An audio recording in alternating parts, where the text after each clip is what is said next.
Presença, oferecimento Vista Azul Hotel, a Europa pertinho de você.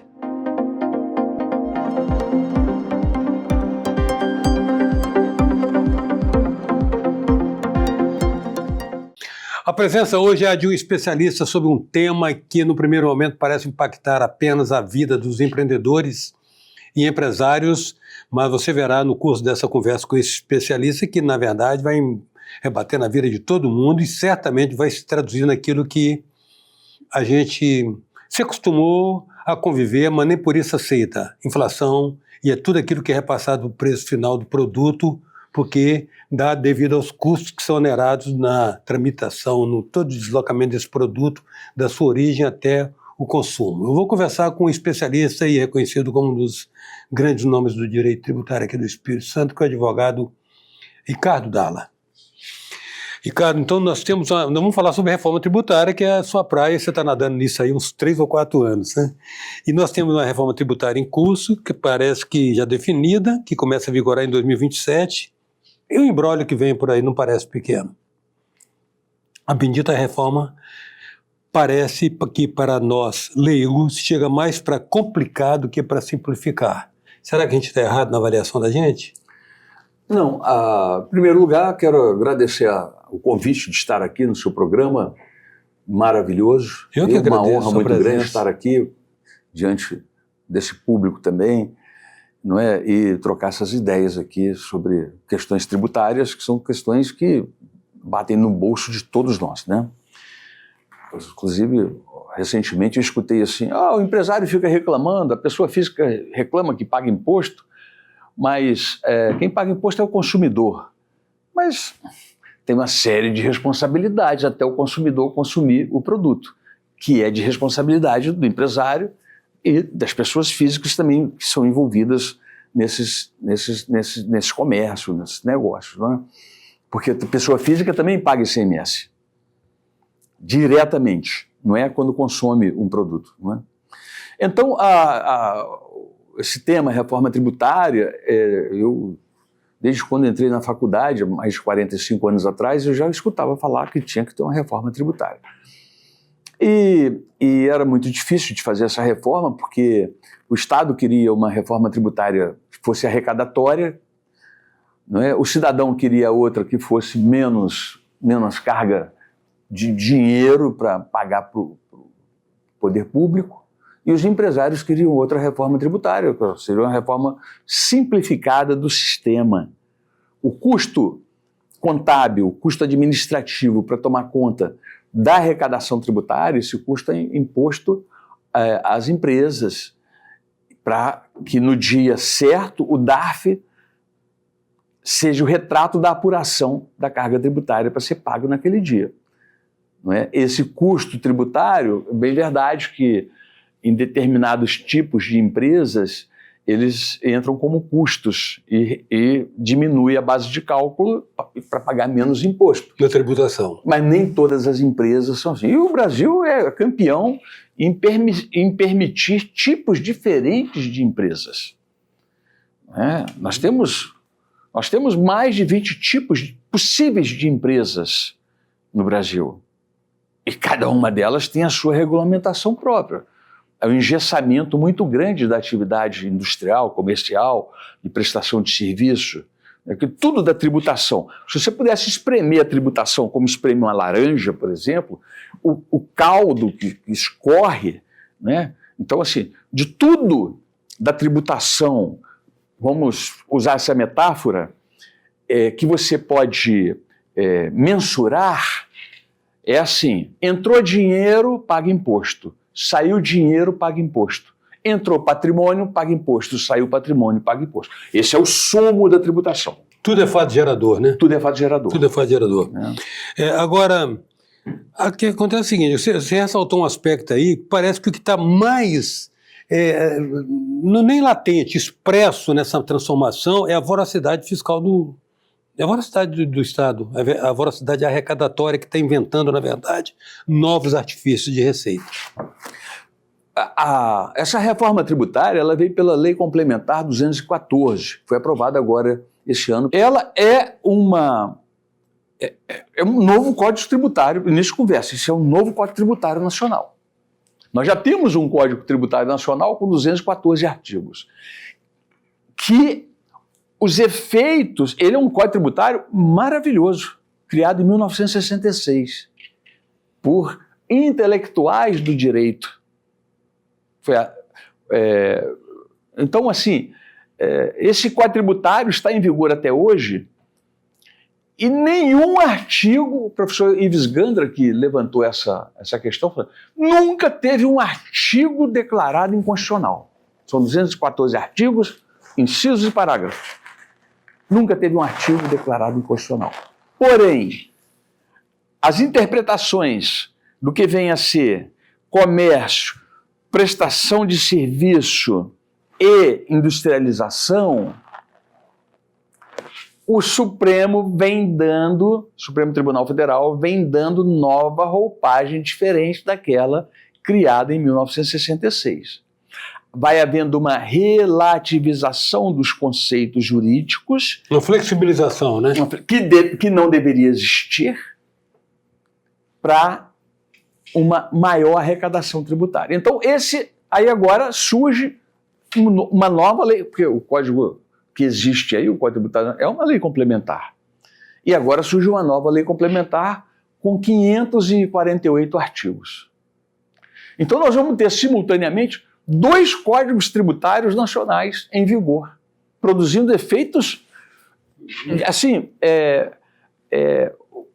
você não sabe se o que está naquele vai servir para esse, se o que está nesse vai servir para aquele. Nós estamos diante de mais insegurança jurídica ainda do que aquela que nós poderíamos imaginar. Ricardo, aqui, no caso, sempre que se cogitou de uma reforma tributária, estou falando de décadas, né? Sempre se questionava a questão da tributação na origem e destino da mercadoria ou do produto e como que o Estado do Espírito Santo ficaria nisso. E antigamente ele era um Estado essencialmente consumidor, o que em tese nos favorecia. Depois o Estado também se tornou ser produtor por conta do incremento das atividades econômicas geradas principalmente pelos incentivos fiscais. Hoje, como é que fica o Estado nessa fita? Eu diria para você, gerada principalmente, inicialmente, pela Vale do Rio Doce, que plantou o pé aqui, esse empreendimento maravilhoso que nós temos. Depois vieram as grandes empresas, Samarco, antiga CST, hoje é ArcelorMittal, não é? E outros grupos foram florescendo. Há um parque comercial bastante interessante. O Espírito Santo tem um superávit na sua balança de pagamentos maravilhoso, né? O Espírito Santo tem um superávit diferentemente de muitos estados da federação. Ou seja, ele está exportando mais do que importa, então. Exatamente. Muitas importações por aqui e muitas exportações também, não é? Então, essa atividade vem sendo concentrada justamente pelos incentivos fiscais. Já tivemos o Fundap e depois foi criado o Compete e o Invest-ES, que são incentivos relacionados com o ICMS, não é? Uhum. Uma alíquota de 12%, ela tem um crédito de 11% e na saída do produto paga 1% de ICMS ao Estado. É um incentivo fiscal. Eu sou particularmente a favor dos incentivos fiscais, porque é o incentivo fiscal que traz o emprego, que traz a atividade econômica, que gera rendas. Se não tiver incentivo fiscal, vai para outros lugares. Aí aconteceu a guerra fiscal, que essa proposta agora, essa lei complementar da reforma tributária, vem com o ímpeto de acabar com a guerra fiscal. Estado guerreando contra Estado. Porque o comitê gestor do IBS, que é a junção do ISS com o ICMS, não é? Que vão entrar em vigor a partir de 1º de janeiro de 2027, daqui a passado o ano de 26 e 27. Então, os incentivos fiscais dos estados, todos eles estão atrelados basicamente ao ICMS. O Fundap era uma questão relacionada, ainda não é? Não tão lucrativo, não tão usado como já foi antigamente, né? E depois o Invest-ES e o Compete. Então, eles estão lastreados na atividade comercial, ICMS, Imposto sobre Operações Relativas a Circulações de Mercadorias. As operações. Essa palavra operação aí não está à toa, não. Esse é o mais importante. Isso tudo são as operações de circulação de mercadoria. Por isso que existe mais de um ICMS. Nós temos aí muitas categorias de ICMS. Agora, tem um aspecto também que é o seguinte, a advogada, a economista Ana Paula Vescovi, ela escreveu um artigo recentemente alertando o seguinte: para além das implicações de ordem de tributação, maior ou menor tributação, a complexidade da implementação da reforma no âmbito das empresas vai exigir uma atenção muito especial do empresário.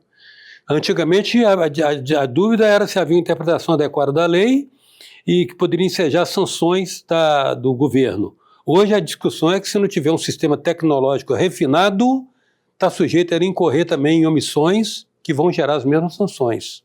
E as sanções, eu gosto muito da Ana Paula Vescovi, acho uma profissional muito talentosa, muito inteligente, não é?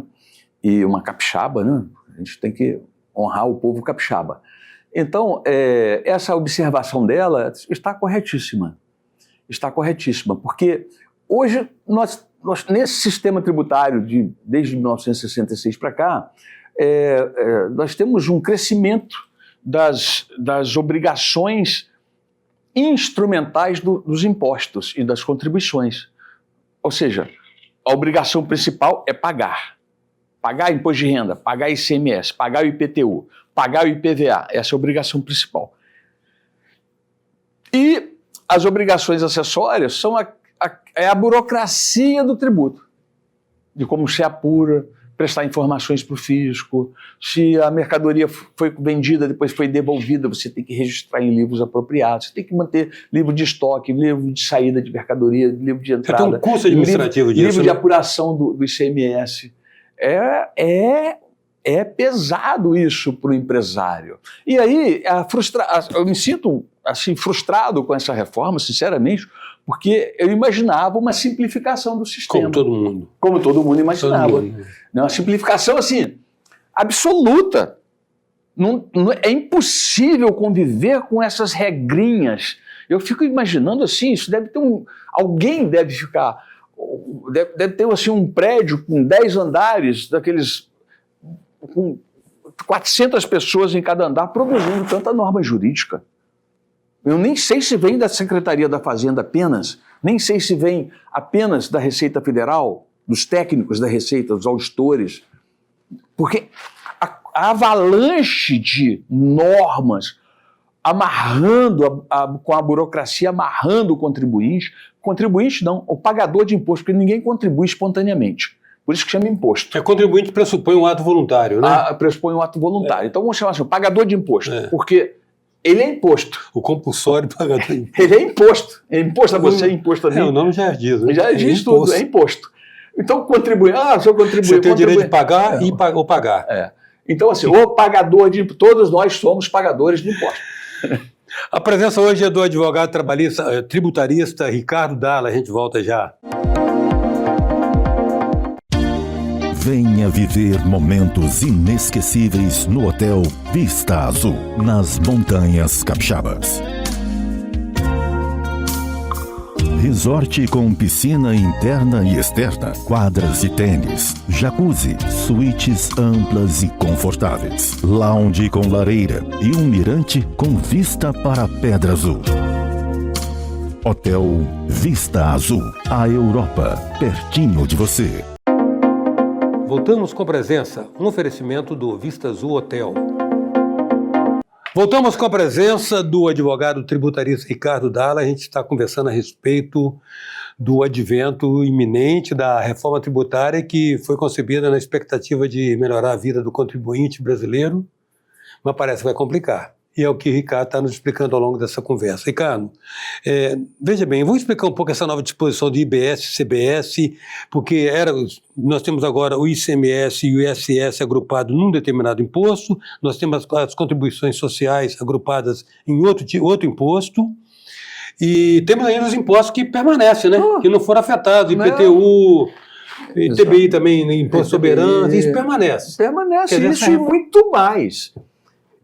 O que era para ser uma junção de tudo e pagar 5 impostos, isso. Continua a carga tributária com 60 tributos.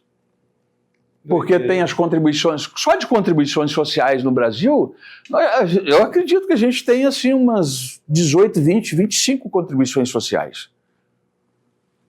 Imposto de renda, nós temos no Brasil, sem exagero, uns 50 tipos de imposto de renda diferentes. Na pessoa física e na pessoa jurídica. Porque tributando cada tipo de atividade. Cada tipo de atividade. E cada tipo de atividade tem exclusões, tem reduções, tem acréscimos, tem agravantes, tem atenuantes. Cada tipo de operação. Então, e essa reforma tributária, ela elenca nesses 548 artigos, ela elenca como vai ser a tributação do CBS e do IBS. Vamos falar aqui, CBS é a junção do IPI, que vai sendo reduzidas as alíquotas gradativamente, mas ele continuará existindo, da COFINS e do PIS, não é? É o CBS, tudo unificado num só. Mas, então assim, e tem o IBS, que é ICMS mais o Imposto sobre Serviço. Então, cada atividade econômica, as principais, pelo menos, setor bancário, factoring, setores da agroindústria, setores rurais, setores... então, assim, aeronáutico, embarcações, cada um tem um capítulo, eu nunca vi isso. Então, assim, cada capítulo desse, dizendo, ó, você tem uma empresa de faturização, que é o factoring, né? Uhum. Assim, você desconta duplicatas, não é? Numa taxa melhor do que o banco te descontaria. Atividade lícita, fala que é emprestar dinheiro, ajuda, não é nada, é atividade lícita, né? CNPJ, funciona. Então você tem, assim, para aquela atividade, você agora tem uma burocracia específica para aquela atividade, fora as outras burocracias que estão aí girando em órbita, recaindo sobre alguém. Então, isso é um cipoal. Cipoal são aqueles cipós, você entra na floresta, cheio de cipó entrelaçado, né? Isso. Então, é um cipoal de leis, de normas, de portarias, de instruções normativas, de pareceres normativos, infindáveis. Ricardo, ninguém dá conta disso. Não tem contador, coitado dos contadores. Eu, assim, trabalho com muitos contadores. Ser contador nesse país é um sacrifício muito grande da família, porque o contador trabalha demais, é uma coisa assim, absurdamente deselegante com o ser humano. E tem um dado que em momento nenhum foi discutido aí, que já se fala há muito tempo a respeito do Pacto Federativo. Tipo assim, hoje me parece, você está em Minas Gerais, eu não sei se essa realidade se mantém. A União fica mais ou menos com 60% a 65% do bolo tributário, os estados ficariam com 20% a 25%, os municípios, onde a vida acontece, na cidade, no município, onde você pisa, né? É onde a pessoa vive e morre. É isso aí. O Estado é uma abstração jurídica, né? O Estado é uma abstração jurídica. Junto um punhado de cidade, a União é outra abstração. Só que o grosso do dinheiro, a gente tinha uma referência aqui de 2016, quando o Espírito Santo mandou para Brasília 18 bilhões de reais. E recebeu de Brasília 2 bilhões de reais. O orçamento do Espírito Santo naquele ano foi de 15 bilhões. O Espírito Santo mandou para Brasília 120% do seu orçamento. Essa questão nem sequer foi arranhada, né? Nem sequer foi arranhada. E nós temos aí, com essa reforma tributária, um engessamento dos municípios, um engessamento dos estados. Olha, é o município que vai fazer uma lei de atração de investimentos. Agora ele não pode fazer isso, não é a Câmara Municipal mais que vai fazer, é o Comitê Gestor do IBS. Os estados não podem, a Assembleia Legislativa, que em matéria tributária é inoperante porque não é nenhuma crítica à Assembleia Legislativa, é inoperante porque o sistema não permite que a Assembleia Legislativa cuide do ICMS. Era o CONFAS, que agora vai virar. Eu nem sei se vai acabar o CONFAS, porque eu não li isso, não vi isso. Mas fica esvaziado com os dois conselhos gestores, e né? vai ter esses conselhos gestores, que esses conselhos já estão emitindo enunciados, portarias, circulares, já estão assim, fervilhando com isso. E o site nem está pronto ainda, de nenhum dos dois. Você entra no site, está lá, em construção. Mas um detalhezinho para deixar a gente alegre. Pelo que você me falou, alegre, né? você me falou aí, o aumento de alíquota no caso das contribuições sociais vai chegar a 160%. E o aumento no caso do imposto sobre serviço, se evoluir de 5% para 18%, gera um aumento de 260%. Você vê que coisa absurda. Não, Nós vamos pagar. A A reforma foi feita para arrecadar mais do pagador de imposto. Muitos setores vão enfrentar muita dificuldade. Prestação de serviço, por exemplo, foi o que mais... Hotéis, pousadas, prestação de serviço, né? Tem muita coisa de prestação de serviço, né? Aqui no Espírito Santo, até pouco tempo atrás, 54% da economia capixaba era de prestação de serviço. Não é? Coisa impressionante. Então, assim, as empresas prestadoras de serviço vão enfrentar aí uma dificuldade econômica muito grande. Agora, Ricardo, vai ter que recorrer a capital de banco para sobreviver. E aí fica amarrado no banco. As famílias já estão endividadas, né? As famílias brasileiras estão alto índice de endividamento, né? Foi anunciado isso agora recentemente. Então, nós estamos aí numa atividade de arrecadação muito intensa, um gasto público que chegou a 10 trilhões de dólares, né? Então... Aqui, interessante. E o agro, o pessoal lá do campo, não adianta ele ficar achando que essa bomba é com a empresa urbana, não, que vai sobrar para eles também. Vai sobrar, porque eles precisam de muita prestação de serviço, para estudos, para combater praga, para... E a meiação, as meiações? Os meeiros. Agora, os meeiros agora... O proprietário da terra que faz um contrato com o meeiro, não é? Ontem, o Superior Tribunal de Justiça, os tribunais vão fazendo reformas tributárias a conta-gotas, né? Homeopáticas. Cada hora é uma decisão de relativização dos conceitos. Um conceito desse que o produtor rural faz a divisão da sua terra com o meeiro para receber em sacas de café, para receber em sacas de soja. No produto, né? No resultado. No resultado. Agora, o Superior Tribunal de Justiça, para mim, eu sou ignorante, cada vez eu entendo menos e estou aprendendo cada vez mais. Diz que agora esses contratos têm que ser pagos em dinheiro. Ontem saiu isso. Véspera de Ano Novo. Não é? Isso realmente nós estamos falando de um novo diploma legal que tem 548 artigos, incisos e parágrafos, 373 regulamentações e 17 leis eu coloquei na lei, deu um Ctrl+F lá, né, um arquivo PDF, deu um Ctrl+F, e botei assim, regulamento, a palavra. Apareceram de 373 expressões. Tendo em vista isso, será feito no regulamento. Tendo em vista aquilo, será feito em regulamento. Aí eu falei, quantas palavras tem regulamento? 373.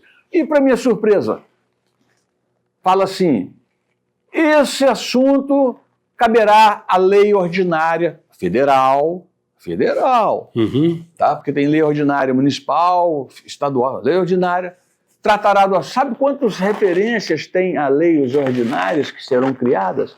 17 leis ordinárias contra 373 possibilidades de regulamentações administrativas dessas incidências tributárias.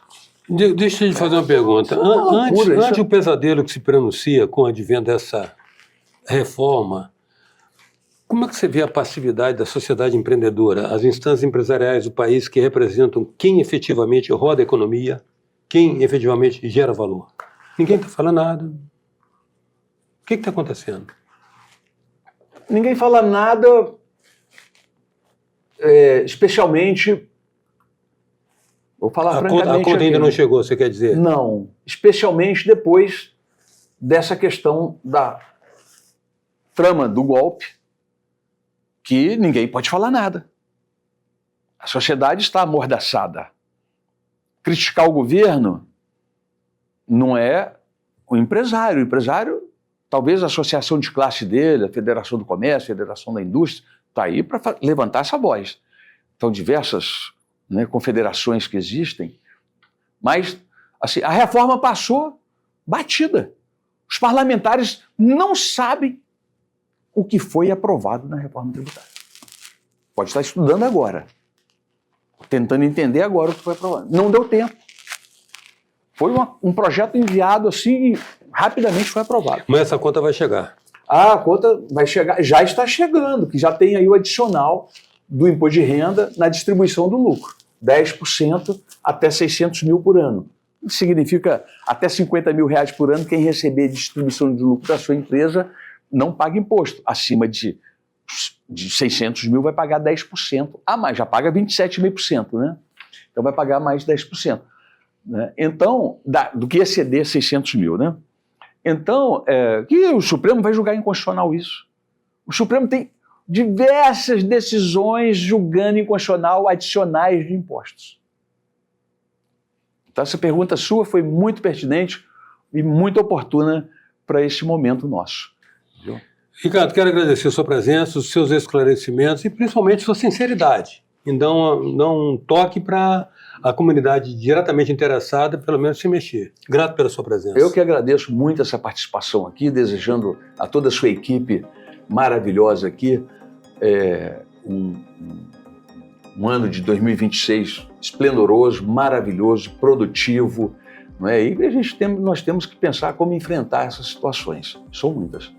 A presença hoje do advogado tributarista Ricardo Dalla. Até já.